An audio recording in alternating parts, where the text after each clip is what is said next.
Todos. Me complace mucho tener que compartir este momento tan especial con ustedes.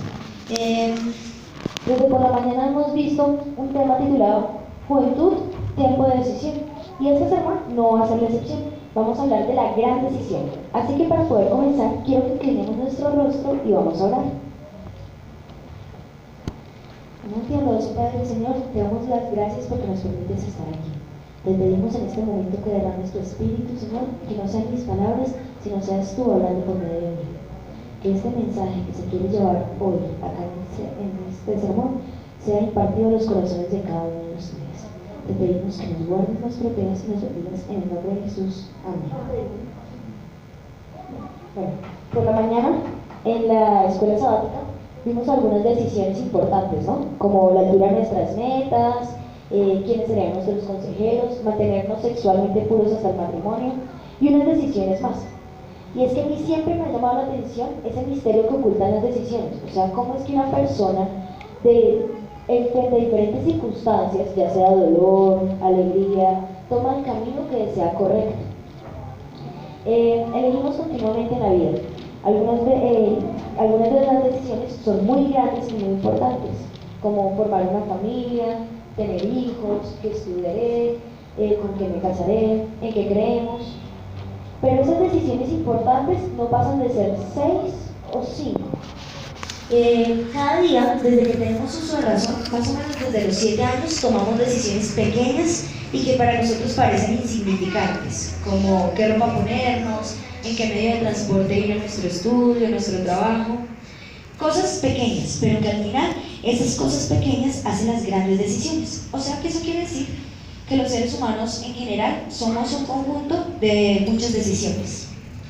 Investigando para este sermón, encontré 3 historias que me han impactado sobre personas que tomaron diferentes decisiones ante diferentes circunstancias. La primera de ellas fue Alice Stepwood. Ella nació en Inglaterra en el año 1906. Estudió medicina, se especializó en epidemiología y en los efectos de la radiación. En el año 1952 descubrió que las mujeres embarazadas que se sometían a los rayos X tenían sus hijos o muertos o con enfermedades graves. Ella tuvo que tomar la decisión de si contaba eso, ya que en esa época los rayos X eran el máximo avance de la tecnología aportado hacia la medicina. Entonces ella tuvo que tomar la decisión si hablaba con los médicos y decía que esas exposiciones de rayos X eran perjudiciales para la salud de la mujer.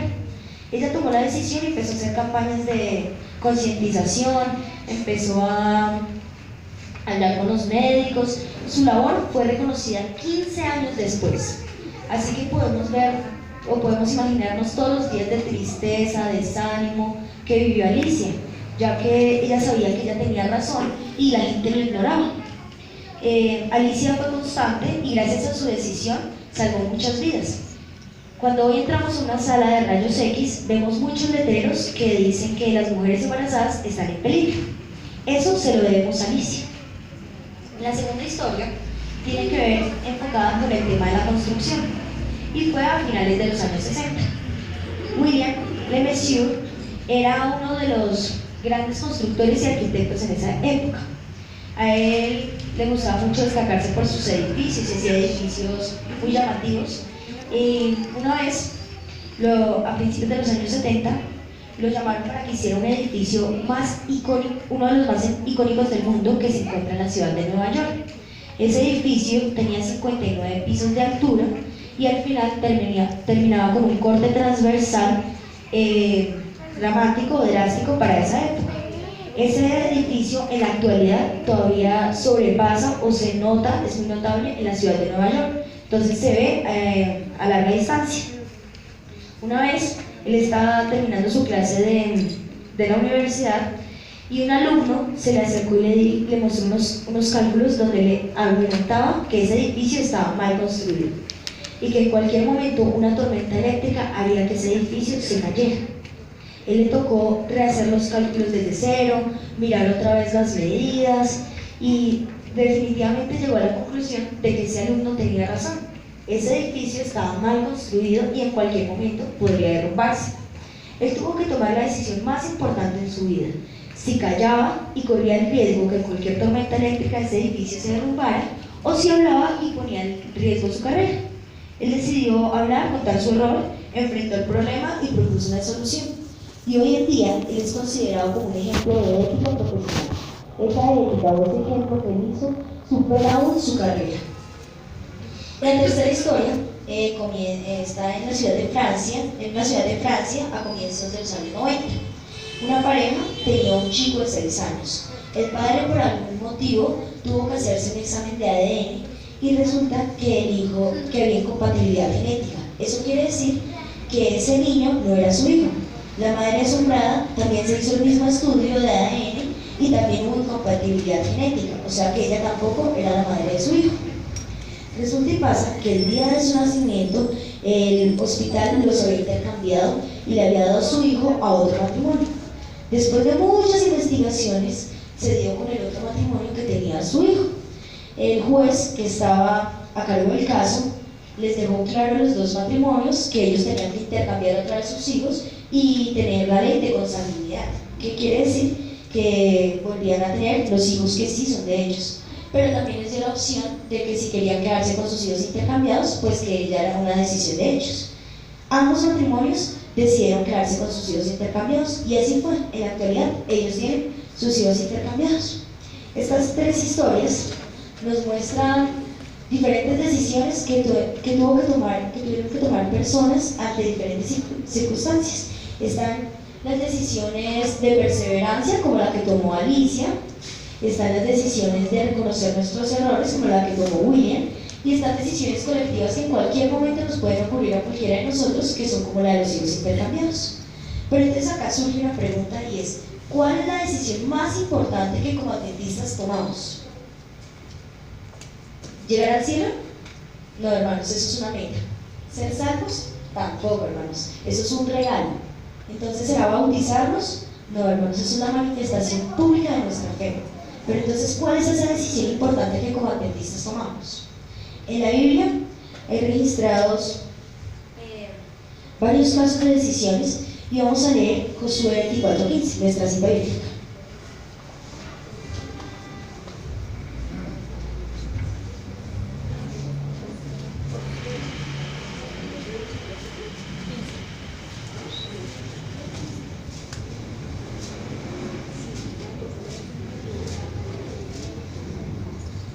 Y si mal os parece servir a Jehová, escogeos hoy a quien sirváis, si a los dioses a quienes sirvieron vuestros padres cuando estuvieron al otro lado del río, o a los dioses de los amorreos en cuya tierra habitáis. Pero yo en mi casa serviremos a Jehová. Hoy voy a hablar de 3 personajes muy conocidos en la Biblia que tomaron la decisión más importante para ellos. Quiero que vayamos a Marcos 10:17.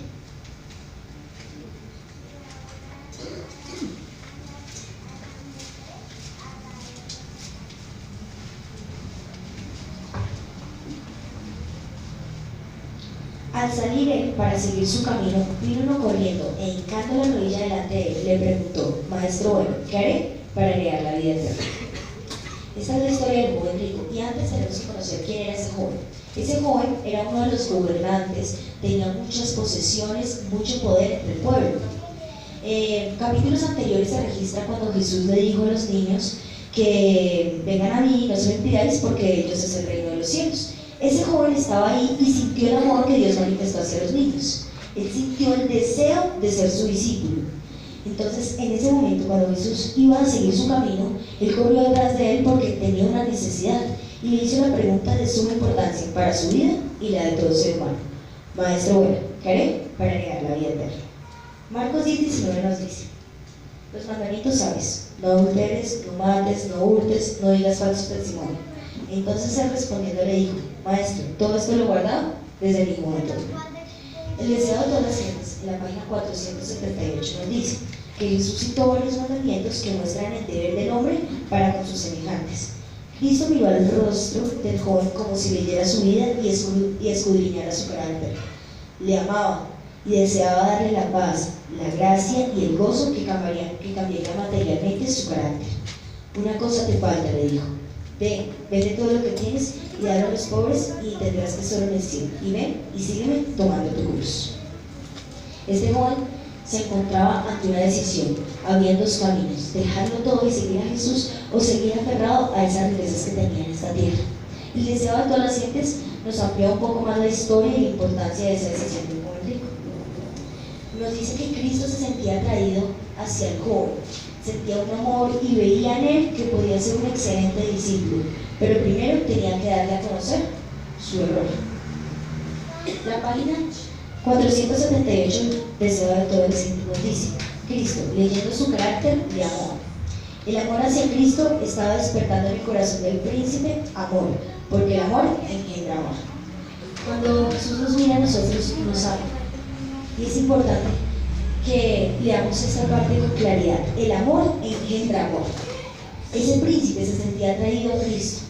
Cristo amó a ese príncipe y él le faltó un poquito para amarlo a él lo suficiente para dejarlo todo y seguirle. Dios fija sus propias normas de carácter y solo las personas que digan: Señor, todo lo que tengo y todo lo que soy te lo doy, van a recibir el reino de los cielos. A ese joven se le fue dado sus bienes para que lo administrara como un fiel mayordomo y que los diera a los menospreciados, a los misericordiosos y los que necesitaban ese dinero. En la actualidad, Dios también a nosotros nos da bienes y talentos que tenemos que poner al servicio de los que lo necesitan.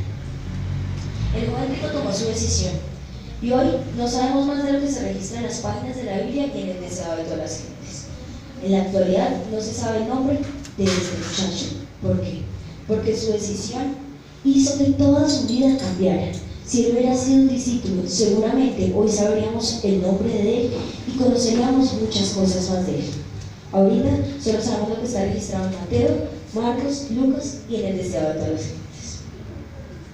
Otra de las historias que contrasta esta decisión es la historia de Pedro. Y vamos a Marcos 10:28. Unos versículos más adelante nos encontramos con Pedro. Pedro estaba ahí cuando se le acercó el joven rico y él escuchó toda la conversación de Jesús y el joven rico, y él se hace una pregunta muy interesante.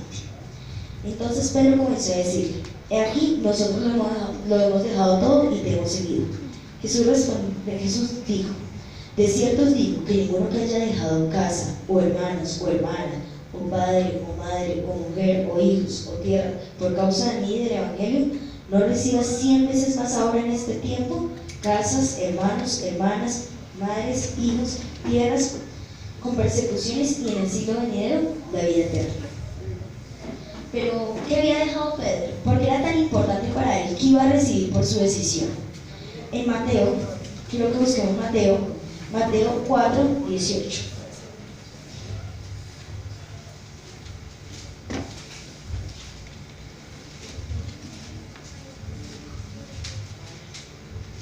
Andando Jesús junto al mar de Galilea, vio a dos hermanos, Simón, llamado Pedro, y Andrés su hermano, que echaban la red al mar porque eran pescadores.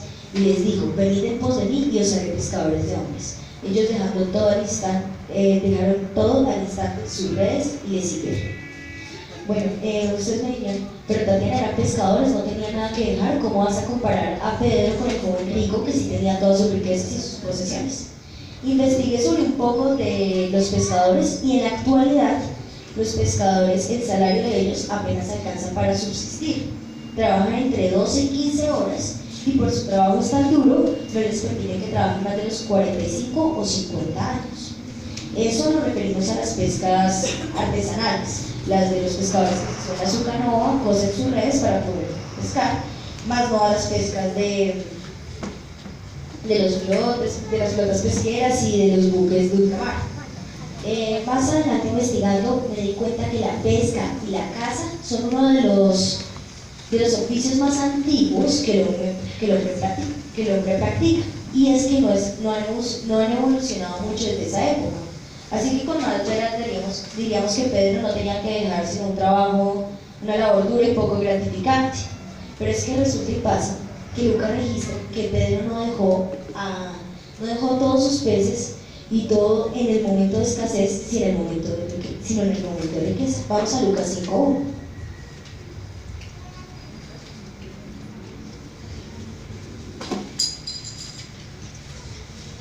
Aconteció que estando Jesús junto al lago de Genesaret, el gentío se agolpaba sobre él para oír la palabra de Dios. Y vio dos barcas que estaban cerca de la orilla del lago, y los pescadores, habiendo descendido de ellas, lavaban sus redes.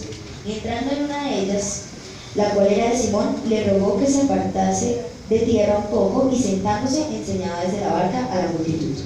Cuando terminó de hablar, dijo a Simón: ponga mar adentro y eche vuestras redes para pescar.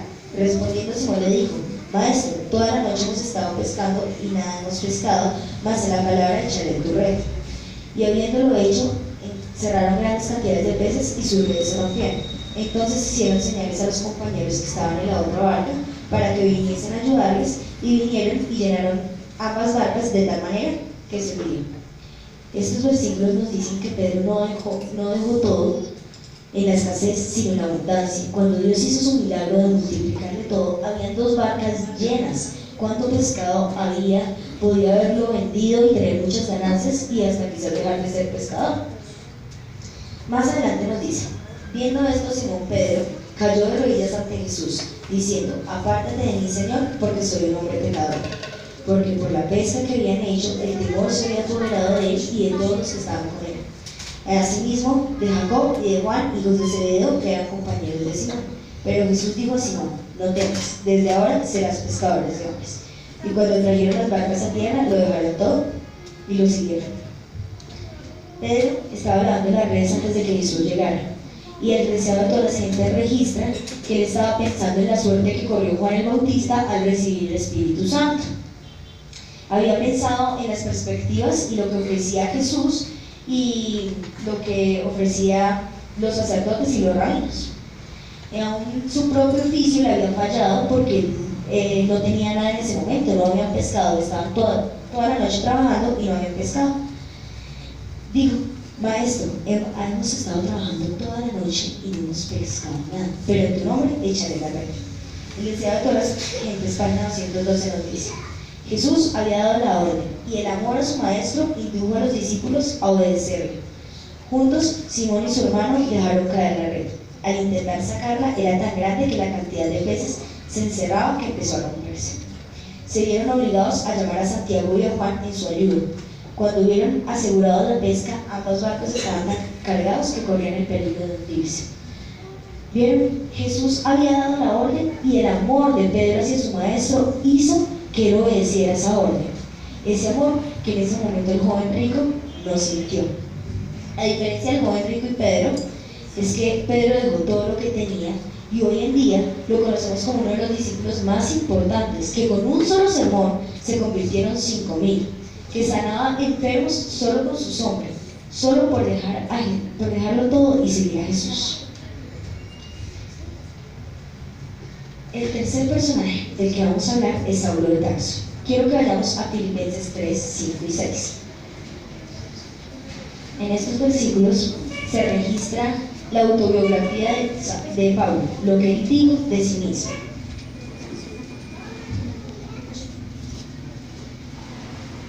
Circuncidado al 8º día, del linaje de Israel, de la tribu de Benjamín, hebreo de hebreos, en cuanto a la ley fariseo, en cuanto a celo, perseguidor de la iglesia, en cuanto a la justicia que es en la ley, irreprensible.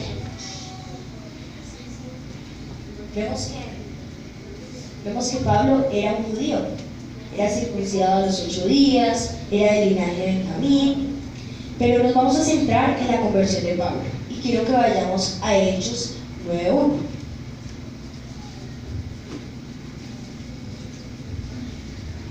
Saulo, respirando aún amenazas y muerte contra los discípulos del Señor, vino al sumo sacerdote y le pidió cartas para las sinagogas de Damasco, a fin de que se hallase algún hombre o mujer en ese camino y les trajera presos a Jerusalén. Mas yendo por el camino, aconteció que al llegar cerca de Damasco, repentinamente le rodeó un resplandor del cielo, y cayendo en tierra, oyó una voz que decía: Saulo, Saulo, ¿por qué me persigues? Él dijo: ¿quién eres, Señor? Le dijo: yo soy Jesús a quien tú persigues. Y una cosa te es dar a conocer, una cosa te es dar a cosas contra el aguijón. Él, temblando y temeroso, dijo: Señor, ¿qué quieres que yo haga? El Señor le dijo: levántate y entra en la ciudad, y se te dirá lo que debes hacer. Los hombres que iban con Saulo se pararon atónitos, oyendo a la verdad la voz, mas sin ver a nadie. Entonces Saulo se levantó de tierra y abriendo los ojos no veía a nadie. Así que llevándolo por la mano le metieron en Damasco, donde estuvo 3 días sin ver y no comió ni bebió. Vemos que Pablo perseguía a los cristianos, iba camino a Damasco a buscar algunos presos para llevarlos a Jerusalén. Y en medio del camino se le aparece Jesús.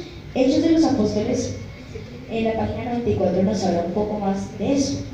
Temeroso y casi ciego por la intensidad de la luz, los compañeros de Saulo oían la voz, pero no veían a nadie. Sin embargo, Saulo comprendió lo que decía y se reveló claramente que hablaba el Hijo de Dios. En el glorioso ser que estaba ante él, reconoció el crucificado. La imagen del Salvador quedó para siempre grabada en el alma del humillado judío. Las palabras oídas conmovieron su corazón con irresistible fuerza. Su mente se iluminó como una tormenta de luz y se esclareció la ignorancia y el error de su pasada vida. Y le demostró la necesidad que tenía de la iluminación del Espíritu Santo. Saulo vio ahora que al perseguir a los seguidores de Jesús había estado en realidad haciendo la obra de Satanás. Vio que sus convicciones de lo recto y de su propio deber se habían basado mayormente en su implícita confianza a los sacerdotes y a los magistrados. Les había creído cuando le dijeron que el relato de la resurrección era una ingeniosa creación de los discípulos. Cuando Jesús mismo se reveló, Saulo quedó convencido de la veracidad de las aseveraciones de los discípulos. En este párrafo de Hechos de los Apóstoles, vemos que Pablo era un judío de esos de los que creía que ese que había muerto en la cruz no era Jesús. Él había perseguido a los cristianos porque creía que lo que ellos estaban diciendo estaba falso y que ellos tenían que morir. Cuando se le apareció Jesús, se le fue dada en signo la cruz, y él entendió que lo que habían dicho los gobernantes y los magistrados judíos estaba equivocado. Y le quedó la completa seguridad de que el Jesús, el Hijo del Hombre, había venido y había muerto por él y por todos nosotros. Él recordó muchos pasajes de las Escrituras que hablaban del primer advenimiento y se asombraba de su anterior ceguera, de la ceguera de su entendimiento y de la ceguera del resto de los judíos, que lo habían impulsado a rechazar el verdadero mensaje del Mesías. En ese momento Pablo quedó ciego, pero él en ese momento no pensaba en su actual condición, sino en la ceguera que tenía antes cuando le creía a sus magistrados y gobernantes que Jesús no había venido.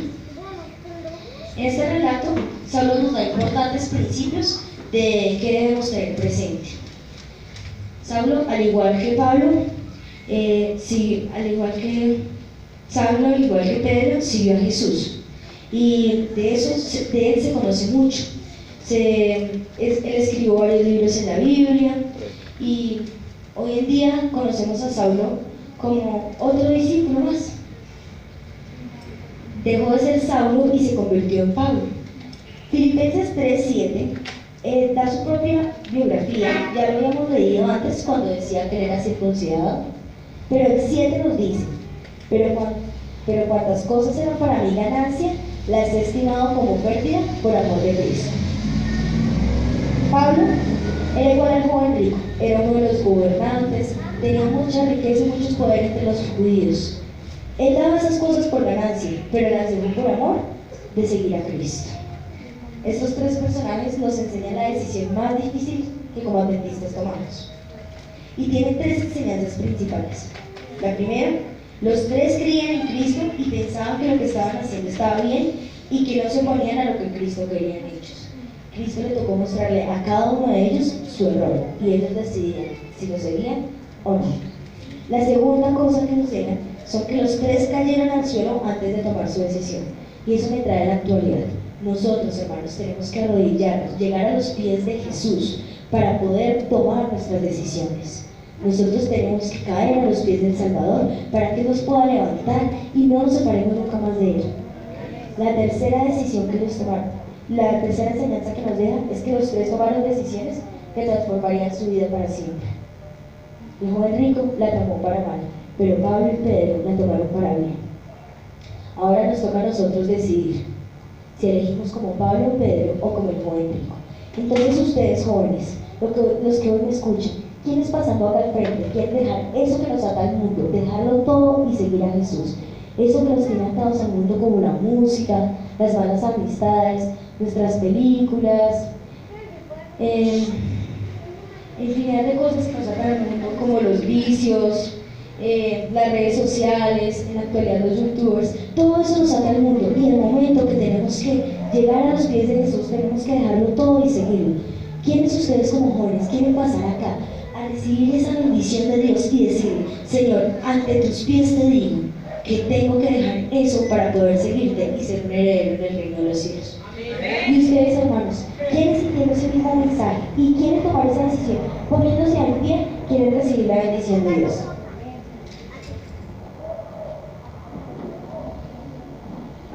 Si alguno de ustedes jóvenes quiere pasar mientras yo voy, pueden hacerlo.